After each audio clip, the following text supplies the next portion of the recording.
हनमकुंडा के इंटीग्रेटेड जिले कलेक्टर के दफ्तर में मुतहदा जिले वरंगल के 12 असेंबली हलकों के तरक्याती प्रोग्रामों का जायजा इजलास मुनक्कद हुआ। इजलास में रियासती वज़रा पी श्रीनिवास रेड्डी, पुन्नम प्रभाकर, कोंडा सुरेखा, सितरका के अलावा मुतहदा जिले वरंगल से ताल्लुक रखने वाले अरकान असेंबली, जिले कलेक्टर्स और जिले एसपीज और दीगर मुंतखबा अवामी नुमाइंदों ने शिरकत की।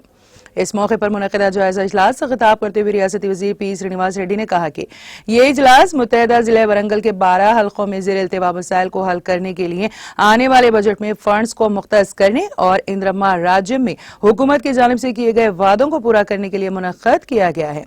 इस मौके पर रियासती वज़ीर सितरका ने कहा कि मुतहदा वरंगल जिले के हलकों के मसाइल को हल करने के लिए ये प्रोग्राम मुनक़्क़द किया जा रहा है। इस प्रोग्राम के जरिए मैदानी सतह पर अवामी मसाइल की एकसोई के लिए आइंदा बजट में दरकार अनासर के बारे में मालूमात हासिल की जाएंगी। रियासती वज़ीर कोंडा सुरेखा ने कहा है कि ये इजलास अफसरान और अवामी नुमाइंदों के तालमेल से मसाइल के हल और फंड्स की तक़सीम के लिए मुफीद हैं। उन्होंने कहा कि हलकों में किसी भी किस्म के मसाइल दरपेश हों तो जिले इंचार्ज वज़ीर पी श्रीनिवास रेड्डी और जिले वज़रा की तवज्जो दिलाया जाए। रियासती वज़ीर पुन्नम प्रभाकर ने कहा कि हुकूमत के क़याम के बाद जिले की तरक्की के मकसद से प्रजा पालना प्रोग्रामों का इनेकाद अमल में लाया जा रहा है। सबसे पहले मुलुगु हलके से महकमे आपाशी पर इजलास का आगाज होगा।